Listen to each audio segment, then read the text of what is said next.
And welcome to Profile Pod TV. I am your host, DoubleAA, back for another spectacular episode of the pod, man. Thank you so much for being here, wherever you're tuning in from. As always, if you're on YouTube checking us out, thank you for being here. If you're checking us out on the audio, any of the audio platforms, much thank you so much.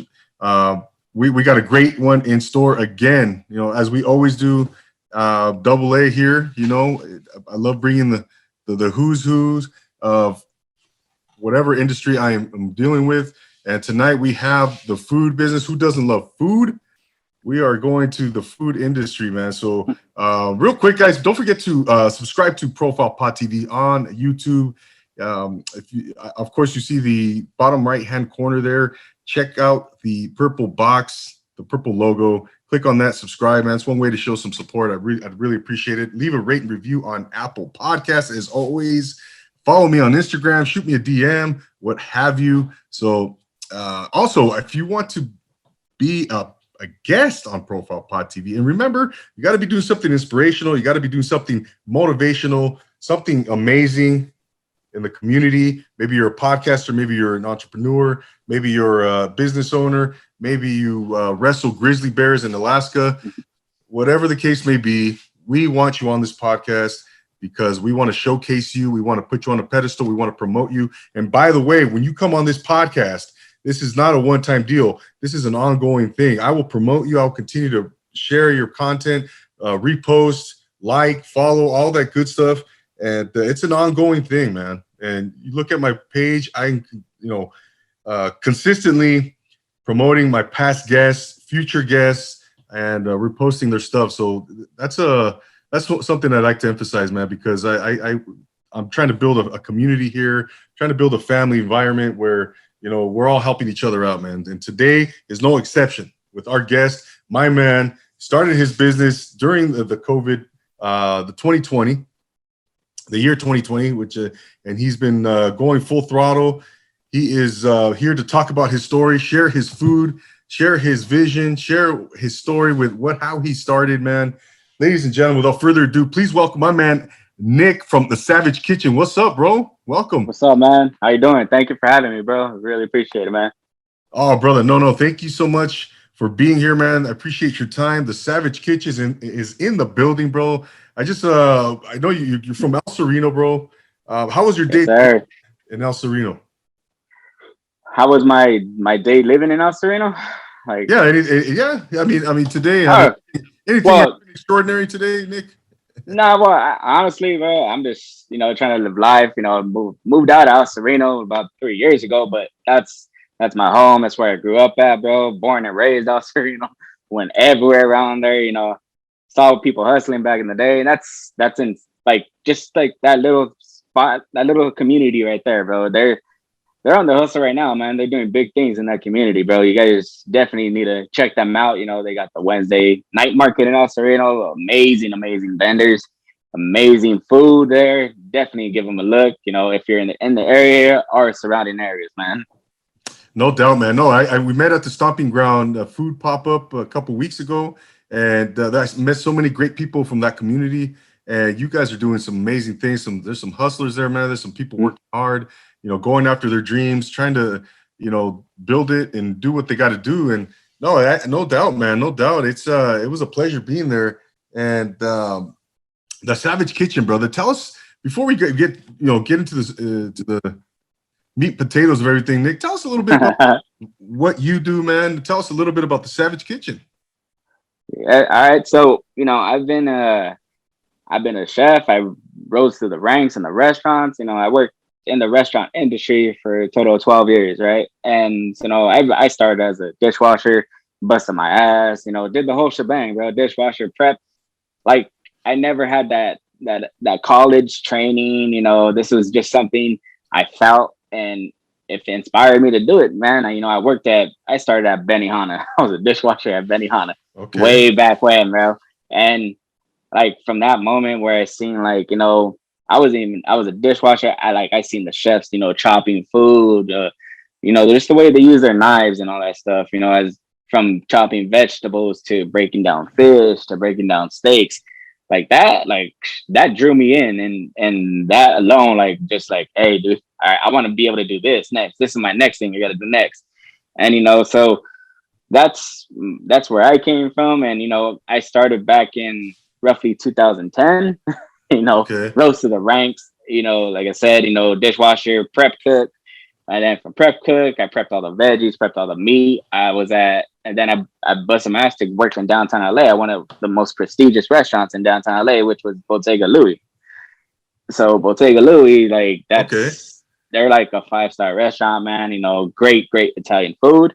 They opened back in 2007, and I had the opportunity to go work on the line with some amazing chefs that were there at the moment, and that really set the tone for where I'm at today. That I had to grow a backbone, and I was on. I learned from cats who've been there for years, who've been in the industry for years, and even though I would mess up on certain dishes, yeah, I get shit talked to. I was like, if you've seen that movie Chef, have you ever seen Yeah. it? All right, so it was kind of like that, man. Like, that's Oh, how it okay. felt. Yeah, so it was kind of like, he was an exec, but like if someone messed up, he'd get on their case, and I was kind Yeah. of like, what's his name? The Gazamo guy, Louis Gazamo, or I forgot his name. Something like that. Yeah. Yeah, so I I was don't kind of remember like his. him. Okay. I was kind of like him in the kitchen, man. Like, I was always a clown, and then Okay. we messed around, but at the end of the day, like, that kitchen, that line that I work with, that was family besides the family I had, bro, because I would see them more than I see my own family. Oh, yeah. Unfortunately, that's the industry life. You work, you live, breathe, and bleed the restaurant business when you're in it, and you don't get to Yeah, spend man. as much time with your own family, which kind of sucks because at the end they're like the back burner, which they should never be that, but that's just what happens. You got to work sometimes 8 hours, from 8 to 16 hours a day, dude. You're Yeah. closing, opening at 6 a.m. and then you work all the way to closing shift could be 12 No at doubt. night. You get back up and you do the same thing over and over and over. But Yeah. that's where I can honestly say that I learned the majority of my skills, bro. My knife, my filleting, fish, breaking down cow, all that stuff, dude. Like, making homemade sauces, making homemade pastas. Like, they taught me a lot. I do knock them for management, but other than that, every job has problems with management, unfortunately. Yeah. I know. Yeah. No But doubt. No doubt. yeah, yeah. So that's where I came from, bro. And after I left there, it was like, I don't know, man. I left there and I loved it, but I had to leave. I had to move on because I was trying to look for something better at the moment. And I just happened to see that movie Chef, bro. And that dude, like, a lot of people don't say it, and I don't know, but that inspired me. It was like, this Yeah. dude left the restaurant and just went full force into his food truck without a doubt. I mean, he had hesitations and stuff, but he did it. And I know life's not like a movie, of course, but but that's where I'm at right now, man. And that's between that and just going from job to job. It was like, and then I started seeing like little food vendors, pop up everywhere, like in Sereno, Baldwin Park, Covina, Almani. I was like, okay, they're doing their thing, good. And it kind of like clicked in my head. It was like, well, if they can do it, and I don't know what their lives like, they could be ordinary cats, they could be, a full-time, city employee, they could be Whatever. plumbers, whatever it is, bro. But it's like, if they can do this and make money and be happy at the same time, what's stopping me? Yeah. Yeah. No doubt, man. So that clicked in my head, bro. And I was like, I kept thinking about it and thinking about it for like 3 years, dude. Like, hesitant 3 years, because it was like, these guys are making money, but it's like, if I do it, you get that little like feeling, like a scared little feeling, like you want to do it, but Of course. is it the right move? Is it the right move? Especially with me having a family, like, is Right. it a right move? Like, I was literally contemplating for years about it. Like, dude, I know I can, but it doesn't seem like, I just felt like I wasn't gonna be able to sell food that I wanted and people would actually buy it. Like, that's where it was. That was the Yeah. main thing that was holding me back. Yeah. So There's always that voice, that kind of reservation that we have. Man, yeah, we as an entrepreneur, man, yeah, that's you want to take that quantum leap. but there's always that doubt, that skepticism, that fear, whatever that may be, man, that little ounce of a hesitation before you decide to finally take that leap, right? But no, it sounds like you finally did it, man. When did you finally decide to say, you know what, that's it? So yeah, so I ended up working at like right before COVID happened. I was working at Disneyland in Anaheim at Ballast Point Brewery. Oh, all right. So I was there. I was the lead cook / sous chef, kind of there. Running the day to day, kind of when the exec would leave or the sous chef would leave. I would be like, all right, I'm a man to look to. So I was like, all right, I was there for about a year, and then when COVID happened, I got laid out. I want to say we got out of work maybe around like late March, early April. Okay. And then I was actually talking to a couple of my buddies, even Evil Cooks, like they're in El Sereno too. They're a staple in El Sereno. Yep. So I was talking to them for a cool minute, just trying to like think like, how do you guys do it? Like, how does it make sense? Like how do you guys just go out there and do this and live life and still be able to,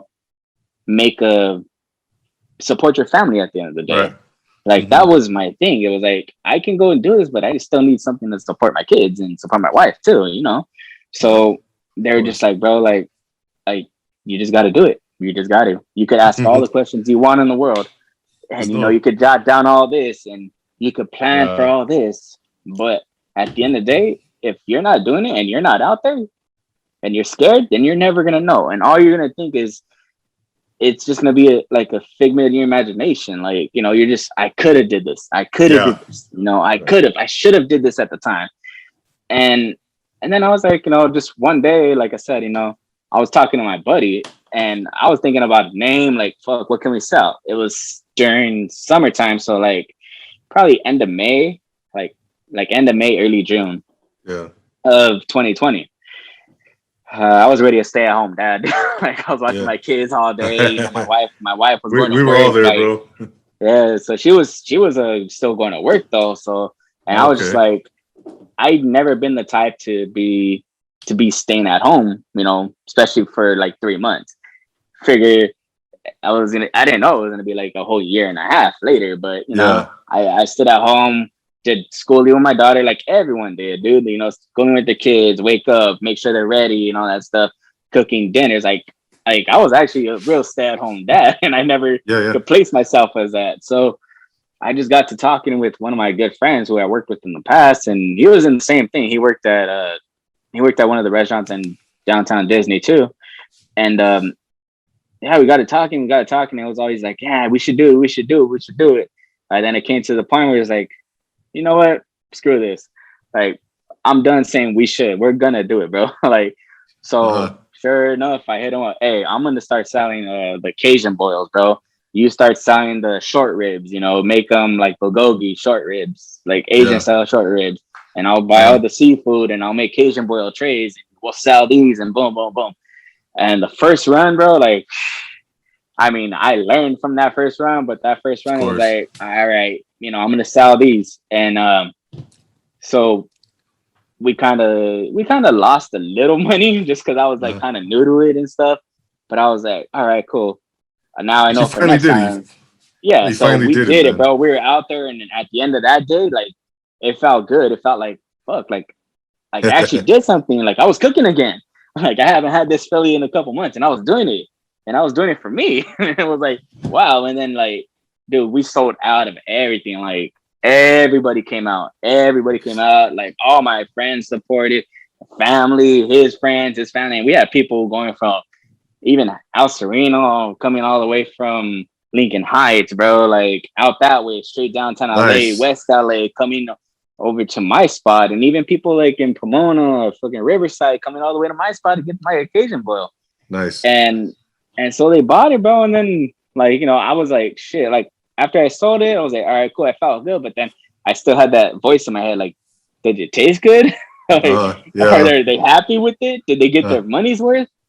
And then next day, dude, boom, boom, boom. When's your next one? We're buying 3 trays. We're buying 13 trays. Nice. I was like, Oh Nice, hell nice. yeah, bro. So I was like, dude, like that set the tone. I was like, I was pumped, I was amped, I was like, shit, like, all right, oh cool, we're gonna do it again. And next week we did it again, and then like we did a little pop-up at my brother's bar in Alhambra. We did there, we sold out there, and I was like, all right, cool. And then he had to go back to work. And I was like, all right, bro, do your thing, go back to work. I'm gonna still try, to sell whatever I can. And so he went back to work, and then I started selling like little stuff here, but it got to the point where it's like, all right, I did it, and now I'm like back. I fell back again, like shit. Like, what do I sell now? Like, summer's over. Okay. What do I sell now? Like, it's going into winter season. And I was like, dude, that set me back like a good minute. Like, I had to rethink my whole strategy. I had to rethink my whole menu and everything, bro. And I was like, I was in a slump. Like, I was in a real slump. Okay. And it hit hard. And then my wife's like, hey, you just got to do it again. Like, as much as you think you're not going to make it, you just got to do it. Got to keep going. Keep going. Yeah, you got to keep going. You can't give up. This is your dream. This is what you wanted. This is what you live for, right? Yeah. She's like, yeah. You can go and get a regular job, but in a regular job, are you going to be happy? So you got to stick it out, man. So you decided to keep going. Yeah, bro. Is that when you expanded your menu, Nick? Yeah. So talk about that, man. Talk about how you decided to go, like, you got burgers, you got go into your menu a little bit, and what that looked like at the time. So I was in a slump, bro, and then like I didn't know what to sell. Like, I was like, I could sell pastas, I could do freaking catering, I could do all this, but I don't know what to cook. Like, and then it's like, if I do it for 25 people, what am I gonna cook? Yeah. So oh man, what the hell? Yeah, dude. And then it came, like, I want to say February of the 2021. Literally took me a whole year to figure out this. February of 2021, dude. And it was hard. Like, I was ready, like, man, F this shit's too hard. Like, I don't know what to do anymore. Like, I'm just gonna go back. I'm just gonna go back.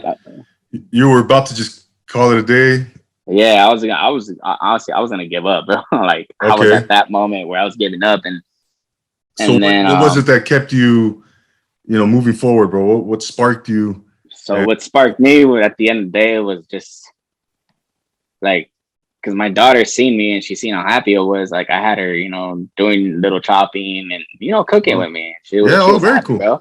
Yeah, so she was happy. Like I said, my life is kind of like the chef movie. Yeah. So, and how's your daughter, by the way? How old is she? She's 10. She's 10 right now. So she's probably she's helping you in the kitchen, man. She's learning something. Yeah. You're both happy, and that's a special thing, right? Especially bro. So if it was a connection, bro. Yeah. Like a special connection, like, and I was like, and then she kept, like, after February, like in February, actually, her birthday was February 11th. Okay. So I want to say maybe 2 days after Valentine's Day, she's like, Dad, remember you said you wanted to get a truck? Dad, remember you said I'm going to cook with you? Dad, remember you said, that we're going to be out there and we're going to do our thing. And I was just like, I was in that slump, bro. And it was just like, when she hit me with that, I was like, you know what? She hit me and it hit hard, bro. It hit hard. Like, that's one to the heart. Like, boom. And I was like, I didn't want to see her, like, daddy's a failure and stuff like that. Like, daddy couldn't manage it or daddy couldn't do it. And it was like, nah. Like, nah, we're gonna do this. So, like, after that moment, bro, I was like, all right, I'm gonna do this. I was reading books, like, constantly, recipe books, freaking Anthony Bourdain, all them types of books, bro. And it was just like, at the end of the day, like, these guys did what they did and they were happy. And they struggled to the point where they fell off the earth and they came back up and rose 10 times better. That's amazing. Love it, bro. And I was just like, if they can do this in their situation and all the stuff that they had to do, again, who's there to stop me? Right. No one, right? Why not you, right? Why can't you do it? Right. So why not me? So I was just like, what, screw this. So, like, February came, I started recipe book, boom, boom, boom, jotting down recipes. And I was trying them out. Like, I had my family come over, hey, taste this, hey, try this. my wife, try this. Her friends, hey, try this. Hey, and they're like, dude, this is freaking like, why aren't you selling this? Like, I don't understand. And I was like, all Oh, right, cool. And so then, and you're then getting good response, good feedback. You're yeah, getting I some was good getting, feedback. yeah. So there, and then I did it again. Hey, come over. I'm gonna cook this night. I'm gonna throw down on the barbecue. Some burgers. You guys have burgers. You guys down for burgers? And they're like, yeah, well, whatever you want. And I was like, all right, cool. So then I started throwing down on burgers, bro. And I didn't want to be like the cat who just, mustard, ketchup, lettuce, tomato, stuff like that. And Yeah, I was like, hey, you could go to McDonald's and get that type of burger. right. Like, I'm not gonna be like that. Like, I know I have skills. I know I have recipes.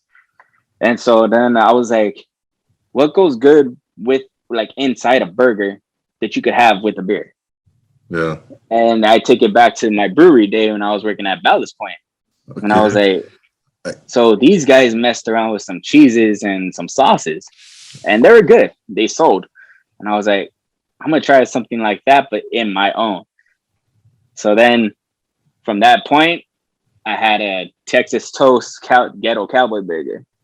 My Oh, ghetto, so my Texas I Toast like Ghetto it. Cowboy Burgers had, and I was like messing around with different aiolis, and I was like, just gonna try a Chipotle aioli. Sure enough, my Chipotle aioli was fire. Spread that on buttered toasted Texas toast. Uh-huh. Spread that. Did some arugula. I did 8-ounce patties at the time, so this was Okay. 8-ounce patties. I did tomato, fried shallots, and then I made my homemade barbecue sauce, which is my homemade barbecue sauce that everyone's like, dude, we need that recipe. We need that recipe. Untouchable. It's Like, untouchable. nah, that goes in the safe. Like, no one's touching it. Yeah, That's in the yeah. safe. Like, I'm locking that down. Nick, man, So I don't. I'm sorry, man. I don't mean to no, interrupt. no, go ahead, go ahead. No, I wanted to ask you, man. So at that point in February, you decided, okay, I'm going to do this. You look researching recipes. People are tasting your food. You're getting great feedback, man.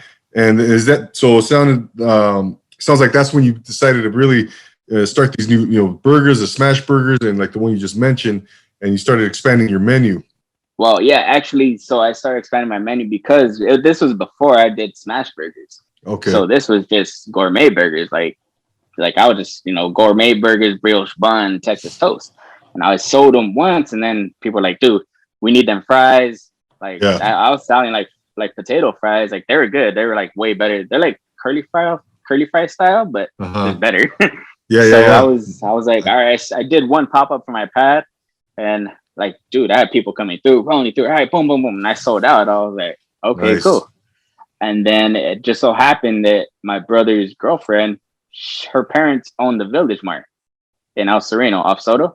Okay. So they, before COVID happened, they used to do pop-ups. Like, people would come and boom, rent out the space. You set up, you do pop-up. And that's Friday night, Saturday night, Sunday night. And so she would come and she tried my burger. She's like, dude, this was freaking sell. Like, this burger would sell. Like, so I was like, all right, cool. We'll set something up. I still need to, write down a few more recipes and, get the ball rolling on this because everyone loves it. And I sold out on Yeah. my pop-up, my little mini pop-up here. It was like to-go orders, but I sold out. And so I was like, all right, I went to go talk to them, and then they're like, all right, what do you sell? And I was like, I sell gourmet burgers. And they're like, okay, what's that though? I'm like, so you get a burger restaurant style for half the price instead of paying all the restaurant fees. And instead of paying for like a drink or a server, I'm giving you directly. Uh-huh. So they're like, oh, yeah, no, all right, cool. We're going to test them out. We'll test them out. So I was like, okay. All right, then, but it just so happened that someone on her side was a vegan too. So he's like, dude, I don't eat meat. I was like, you know what? I never considered that. I Yeah. never considered that. So I was like, I was just thinking like I could sell burgers, like these burgers are bomb, but I never considered having a vegan Vegan burger on the burger. menu. And now you Yeah. have one. So now I do. So Uh-huh. so I tested out, like I said, I did the ghetto cowboy burger, the homemade Texas toast one. I expanded my menu, and this is where I was jotting my ideas down. I was like, I remember back in the day, I used to make a Juicy Lucy burger. Okay. So a Juicy Lucy burger would be the, you cut open the burger, the cheese oozing out in the middle and all that stuff. Oh man. Yeah, so I was like, I can do that. I know how to do it. I know how to form the patties. And I just happened, I was like, all right, I'm gonna try this out. Boom. So I did my Juicy Lucy. It was like 2-ounce patties each. I stuffed it with jalapeno, stuffed it with cheddar cheese. And I was like, all right, this could go with like a jalapeno aioli. Like, Uh-huh. so because I got jalapenos in there, give it a little spice. And then so I made the patty, jalapeno aioli, stuffed cheddar cheese, and then I did pepper bacon. Nice, So when you man. bite into it, bro, you get Woo. everything at once, and you can still have Gosh. that cheese just oozing out of your patty. It looks phenomenal. I Like which which one is this, Nick? Which burger? it's the Juicy Lucy. The So the Juicy Juicy Lucy. Lucy, yes. I can't, because I know I tried when I was at your pop up that day. I tried your smash burger. I want to say The I think you tried the spicy cowboy. spicy cowboy. There was a jalapeno in there, Yeah, right? And oh, that was just phenomenal, man. yeah. So Delicious, this is delicious, bro. yeah. Thank you, bro. I appreciate that. I really do. So I Yeah. had this Juicy Lucy. I made this, and then since the vegan, I was like, what can I do for a vegan? Portobellos are vegan, right? Uh huh. Uh huh. So grilled portobello. Hmm. I did arugula. I did was it just like a regular kimchi aioli. Okay. Just chopped up kimchi, mixed it with mayo, stuff like that. And then I was like, what can I put on the sauce like to coat the to coat the portobello? I'm like, it's just plain. I can't just grill it plain. So then that's when I thought about it. I was like, I could use an Asian. I thought Asian cuisine. I was like, I'm just gonna do Asian. Uh huh. So did my Asian little sauce on it, dude. Did like mirin, soy sauce, stuff like that. Mixed it in, coated the patty, grilled it, pickled onions, pickled jalapenos, pickled cucumber, Jeez, man. pickled carrots. I'm getting hungry, Dude, brother. bro, that Jeez. sold out. So between the Texas or the Ghetto Cowboy, the Juicy Lucy, the vegan patty, and then I just had a regular one for people who like regular patties. And I was like, all right, cool. So now I'm ready. Now I'm ready. I have my menu up. I'm ready. So I talked to Okay. Village Mart again, and then I'm like, hey man, I'm ready when you guys are. All right, cool. Boom. April 1st, come Nice. down. And I rented it because they have a was it like a little trailer, a food trailer. Okay. So it's you go in, they have the fryer there, the flat top. It's kind of like a food truck, pretty much. So dad's like, hey, you can use this. I was like, yeah, I can, you might as well. I mean, if it's here, how much do you want for it? He's like, we'll talk about particulars later. I was like, all right, cool. So that date was set I think it was April 1st or something. Uh huh. Dude, it's like I had made over 150 to 200 patties by hand Wow. the night before. And That's that goes for I had 4 burgers on my menu, including fries. So I was like 150. All right, cool. I didn't think I was gonna sell out, bro. that's People, they awesome. let everyone know literally Yeah. 3.5 hours sold out. Awesome, man. That's awesome, man. So here we are, Nick. It's May 4th now. You've been doing pop-ups now, and you're gonna continue to do them, man. I'm curious, man. So growing up in El Sereno, how do you think growing up there uh, has influenced or maybe prepared you to as an entrepreneur, man? Like, what kind of skills do you think? What kind of influence have you noticed, man? That growing up in El Sereno provided for you. So like back then, bro, like I'm not gonna say I had a hard childhood because I can't. Like, Mm-hmm. my dad worked for the city.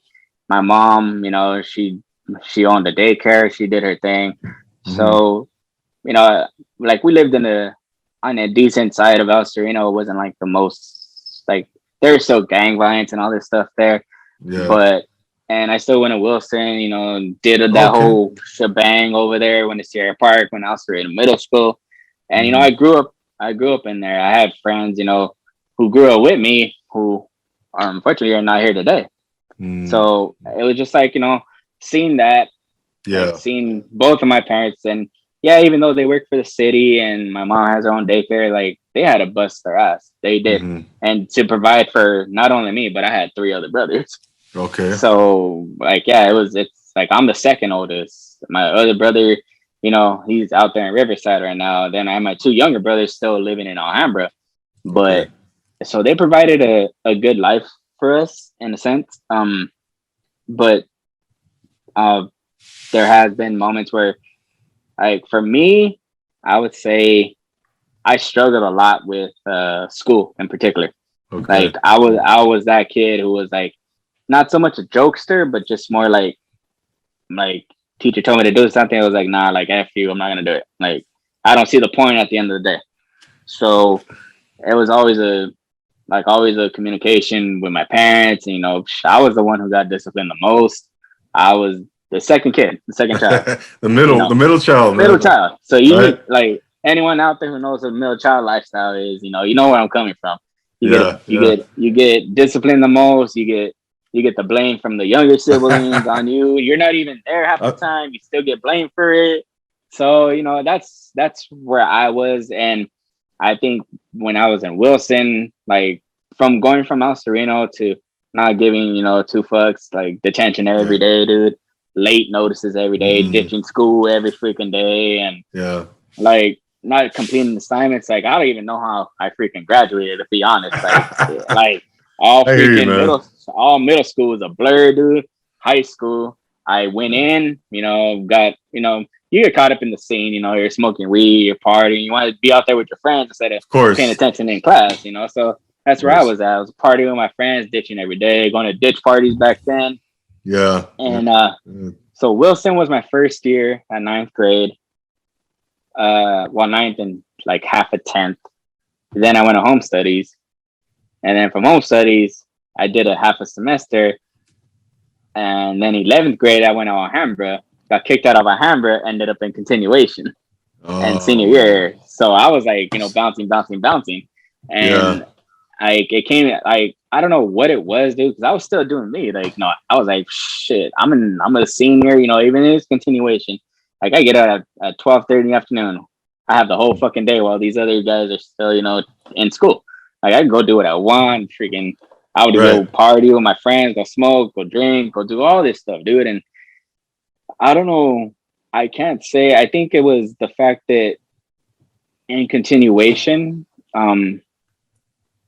like I seen, because I still have friends like who go to different schools, and they're like, dude, they're like seniors, they're graduating, they're all going to college and stuff. And me, I was that guy, like, nah, I'm all about partying. Like, I don't want to do that. Like, college is not for me. School was never for me. I always had a hard time. So what's the point of even trying to further my career by going to college for 4 years? Right. Like, I don't see the point. So, but I seen that how they excited and how their parents were so excited. Hey, you got accepted to UC Irvine, you got accepted to Berkeley, you got accepted to Stanford, UCLA, whatever it was. And I was like, I can't give my parents that moment. I can't. As much as I seen them struggle back in the day to where I used to live in an apartment off the alley hearing gunshots every day, like to go to sleep instead of the music, it'll be the helicopter that would put me to sleep. The ghetto bird. So it was like things like that. Like, I can't give you guys what you want. I'm not gonna even try because there's no point at this moment. Like, I can't. That was your mentality back then. That was my mentality. You're young. You don't think about the consequences that affect it after. So and then it came. I think it was probably, I want to say, the second semester in January. They were like, hey, we're going to hold you back. Like, you're not going to graduate. You're not going to walk across stage. You're going to have to repeat the whole summer and all year. You're back. I was literally behind by like 250 credits. To graduate. What? To graduate. 250 credits. I'm just kidding. No, only 250, huh? Yeah. Wow. So what happened? So what did you end up doing? I was like my dad was just like, hey, you're almost 18, dude. It's your lifestyle. You do what you want at this point. Like, wow. I'm going to tell you one thing, though. When you're 18 and you're here and you're not working, you can go live on the street for all I care. Like, I already did my job raising you. Yeah. And my pops was like, he wasn't like, he was there, but he was the type that like, if you fucked up, that you're gonna get you're gonna get beaten. Back You're then gonna when they get used to, yeah, consequences. exactly back then when they would backhand out and stuff like that. It was, yeah, I So got you. so it was like back then, bro. And I was like, it was just like an everyday beating at this point. I was like, okay, like it ain't gonna be different Yeah. from yesterday. It's not gonna be different from tomorrow. Go ahead and beat away if you want. Like at this moment, Wow. I don't care. Yeah. And Yeah. and I was just like, fuck this, like fuck that, like I'm leaving. I don't give a fuck. Like my friends said I could go live with them, this and this and that. And then I think I just woke up in January one day and I was like, my cousins, who were partying with me, who are the same age as me. Mm-hmm. He's like, I'm graduating and you're not. How does that make you feel? I Wow. was like, he's like, I did the same shit you did. We partied together, we broke into stores, we did all that stupid thing. But yet I'm still graduating, bro. I don't understand. Like, what is your plan? And I was like, I'll live whatever lifestyle, comes to me. Wow.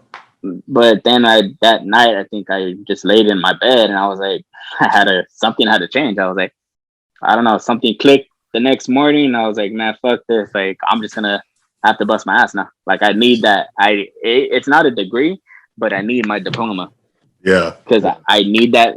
Back then, it was like the high school diploma was like, you can't even get a fucking job if you don't have a high school diploma. Yeah. So you get in the high gear and you buckle down and dude, I was doing just like back then.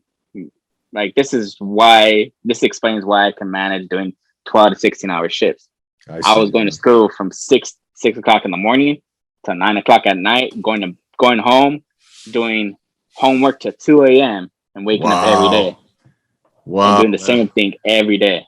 For like 6 months until June, right? 6 months until June. And that day of the graduation, dude, I had submitted my last project for class. Man. And it was just like, my teacher was a hard ass. Like, she really was. She was like, I can't pass you if you don't do this and this and that. And I was like, it was literally an hour before graduation. I submitted it and I put in, it was like back when we had the floppy disk. Yeah. And you used to have to load stuff on there. So I had to do some type of slideshow. And for some reason, it was working fine in my house. Take it to the teacher. She's like, it's not working. I can't grade it. I was like, are you fucking kidding me? Like, I busted my ass. She's like, but I'm clicking it and it's like not, I guess the screens are not like switching over automatic. Yeah. She's like, I have to manually. I was like, she's like, I can give you a C plus. I was like, I'll fucking take it. Like, that's literally all I need to graduate. C plus. Oh man, bro. So she wrote it down. Boom, shot it to the principal. He's like, all right, go get your gown. Wow. Go get your hat. Be back here in 30 minutes across the stage. Literally, like the last, like on graduation. Literally, bro. Hey, you did it, man. Day, I did it, but prior to all this, I seen the struggle that my parents had to deal with as we were raising up. Like, we had one car. My dad had just got back in the city, I think in 91. Like, he applied and he got the job in 91. So we had one car. It was me, my older brother, and my younger brother, who was just born. My mom driving him to work at 4:30 in the morning in one car, waking us all up, putting us in the car, bringing us back home. All right, you guys go to sleep for a half hour, wake up, go to school. My mom goes back to her job at a school, and then she was just like, she just quit. She just happened to quit. She couldn't do it one day, and so she started doing like childcare for like the neighbors or friends of hers and stuff. Right. So that happened, and when I seen that, I was like, I woke up one day like, who's this kid in my room? I was just like, why is this dude in my room? And she's like, I gotta do this, Mio. I'm sorry, but we live in this house. I need to make money. Your dad has 2 going on 3 jobs already, including this one he had in the city already, and then we have one car. So she's like, we have to sacrifice, and we lived through that sacrifice. Like, me and my brothers, we lived through it, dude. Like, came to a point where just like it was getting too much for me to like. She was taking care of 25 kids at one time. Wow, man. Yeah. Including us four. So there was like kids constantly, dude, every day, all day, all there. And like at the time I was like, man, fuck this, go get a fucking regular job. Like I'm sick of these fucking kids being in my room. Yeah. Like, I don't have no privacy when I come home. That's why I'm always outside on the streets and shit. Right. So, so it came to a point where she's like, all right, I'm gonna go. I think she started going back to college at 37. Uh-huh. At 37. Oh. A complete life change. Doing college, coming back home, still doing work, doing homework till like, 3, 4 in the morning, going back to school early in the morning, taking me to school, my brothers, taking my dad still to work at that 4:30 in the morning type. Like it was a struggle, bro. It was hard. Like that's like that's what I could say was hard, and that's where I could say, I could see how they struggled at that moment and how it was just from my setting, from my lifestyle now. Like it was inspiration. Like that's what kind of like, even though I didn't think about it at the time when I started Savage Kitchen, it was just kind of like one of those things where it's like it's kind of embedded in you. You've seen what the struggle is, right? And you've seen how your family did. You've seen other families do it, so it's kind of embedded you. Like you have your auntie struggling, your cousin, your grandma. They were all in the same thing. I mean, they're all struggling at the same time, and they were still hustling. Like they never stopped. They're still hustling.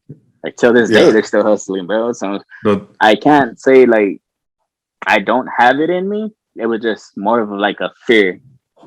If I'm gonna make it, if I'm gonna succeed. No doubt. So that's where I could see it came from, bro. Yeah. No. You definitely had an education growing up, man, in many facets. You saw your parents struggle. You saw them work hard. So yeah, man, you had what an amazing influence. What an amazing upbringing that you had, man. It's because, like I said, man, you saw many things, man, and you gained a lot of perspective. Right, you gained a lot of from that experience. You saw what it takes, man. You saw the struggles. You lived through it, man. And now, and as an entrepreneur, man, I think there's it's hard. It's not easy for sure, but you know how to overcome, man. You know how to persevere, and I think that's kind of I see you applying those experiences now as you run your own business, man. Mm-hmm. Nick, what are some future plans now for the Savage Kitchen, man? Because now you're becoming more established. You're working hard. You're growing it. You're expanding. You're taking those steps moving forward, bro. But what are some things that you would like to see for the Savage Kitchen going forward, man? Or what are some kind of maybe some short-term goals for the Savage Kitchen?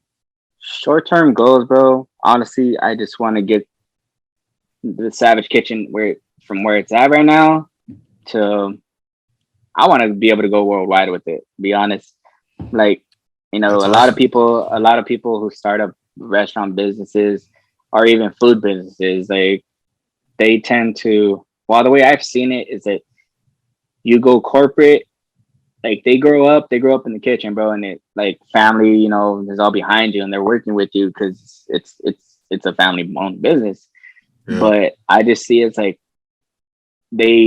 not to say that if it works out for them where they can have a restaurant secluded to one area, like that's great. That's great. That's your market right there. You want to seclude it to one area, by all means, go for it. Do your thing. But for me, I can't see myself secluded just to one area, even though at the moment, I go back and forth from El Sereno to Baldwin Park. But my homestead is Baldwin Park. I grew up in El Sereno, and I never forget it. I'll never forget what I came from and all that stuff. That's the past, though. That's where I'm looking at, and I don't want to be secluded just to Baldwin Park.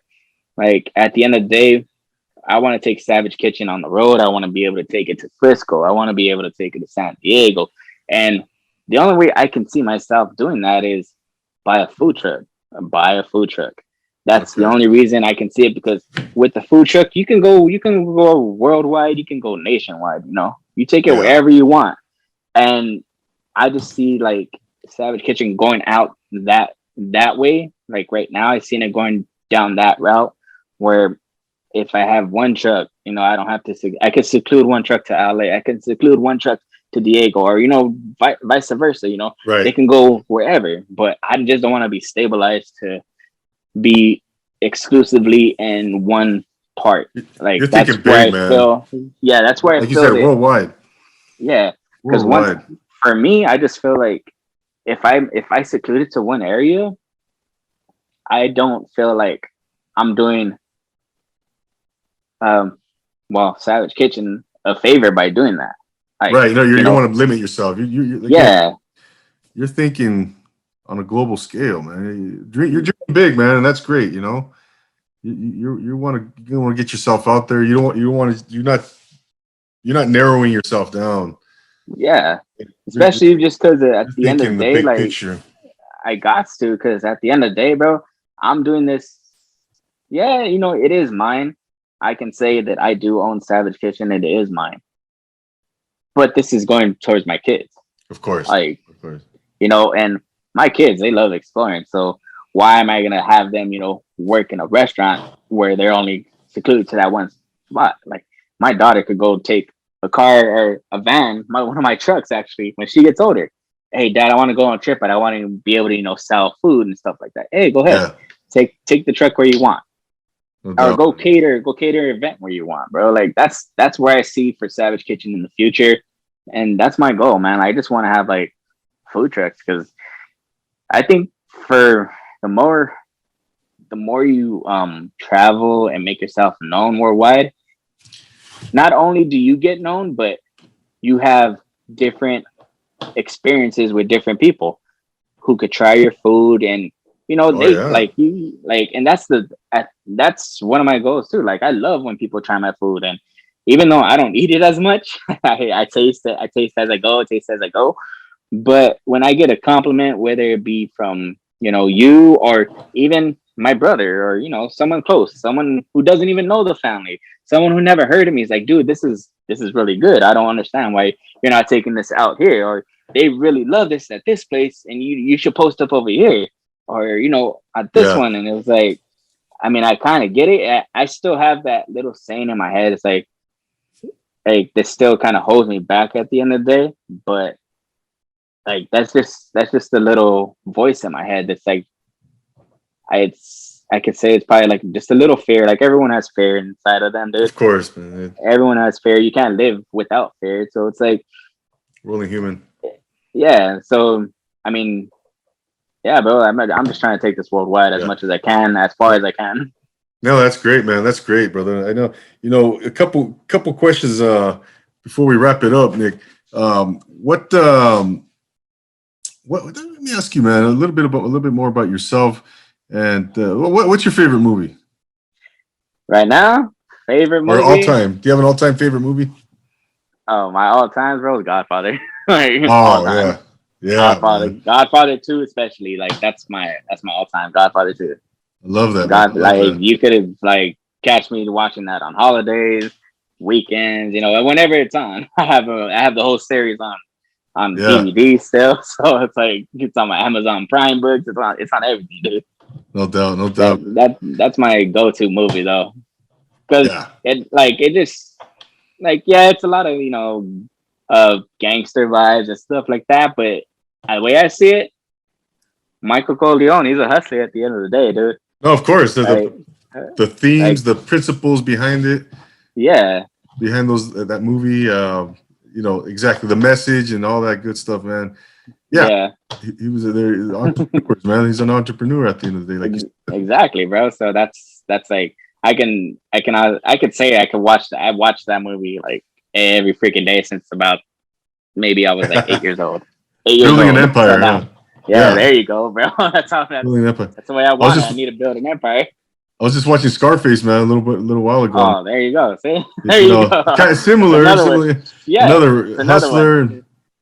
Nah, no doubt, Nick. No, that's a good one, man. No doubt. And what? So if I go in your car right now, man, what do you got bumping in, as far as music, man?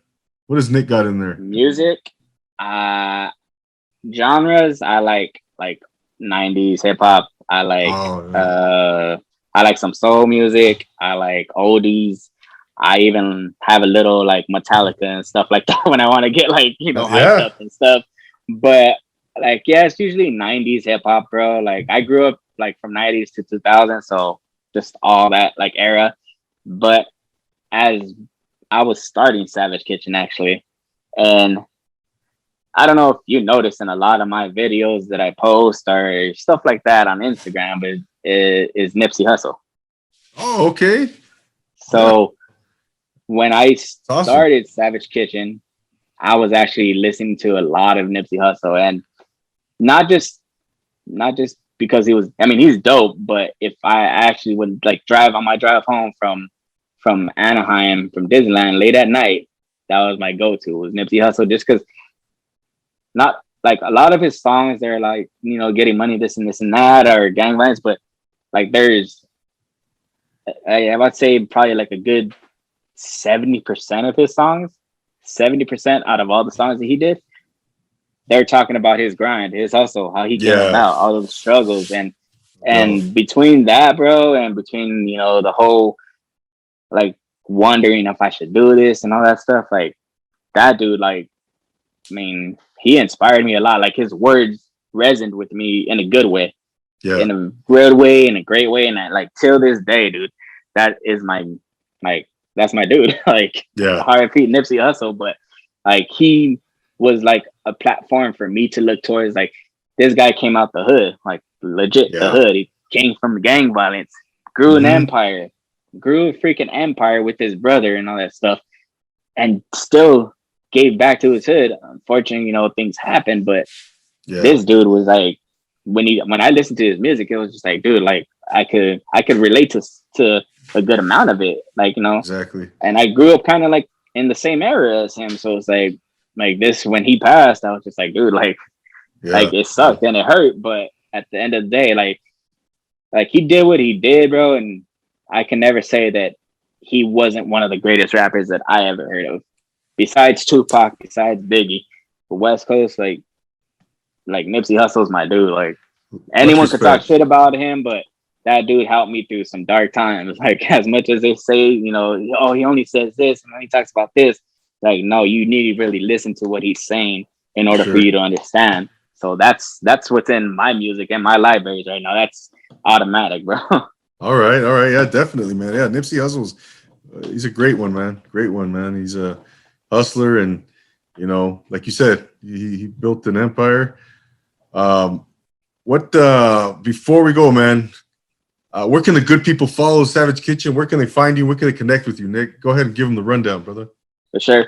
So you can follow my Instagram page at the_savage_kitchen. That is where you'll find most of my events going on.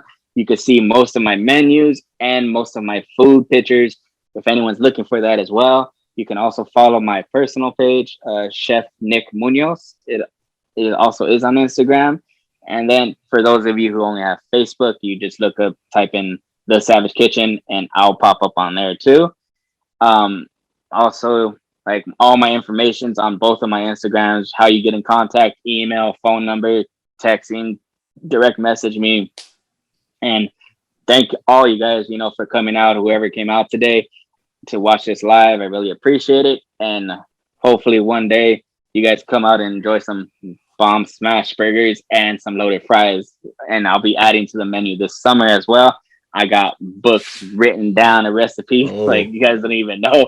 Like there is so much that I have planned for this summer, and I can't wait to show you guys my skills and show you my love through my food for you guys, and see your guys' faces at the end of the day. Which once I see that perfect smile from anyone, whatever customer, whoever comes, like that inspires me just to keep going, and that's my daily. And at the same time, when you guys do come, give a shout out to my daughter. She's my day one, and she's my little sous chef.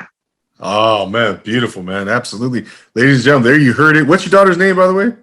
Malia. You can catch her. She'll be at most of the festivals, food festivals. She'll be on my truck one day when I do have it, and she'll be my ride or die right there. There it is. There it is, man. No, man, Nick, I tasted your food, man. It's phenomenal. Ladies and gentlemen, I can vouch. If you haven't tasted it, you got to go check out the Savage Kitchen. Go check him out. Go place your order. Go follow him and go get acquainted with my man because he's going places. The Savage Kitchen is going to be a household name very soon. So check it out, Nick, man. I want to thank you for your time, man. Thank you for sharing. And man, I wish you nothing but the best, the most success, the most luck. And man, you're always welcome back here, man. Welcome to the Profile Pod TV family right here with DoubleAA, man. So I'm going to continue to support you any way I can, brother. So once again, thank you so much for coming on. Hey, thank you, bro. I really appreciate it. Before I go, though, whoever wants to come, I am having a pop-up at Stomping Grounds on May 30th as well. From 1 to 5, you guys come try my burgers and 20 other vendors who are amazing as well. Come out and support small business as always. Thank you, DoubleAA. I really appreciate it. Thank you for putting me and a lot of other people on the map, in this world. I really appreciate it, bro.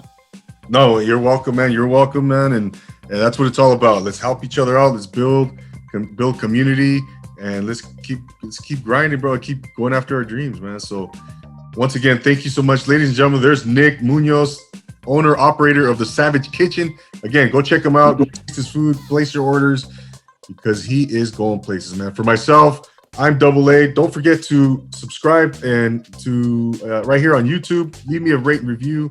Give me a follow.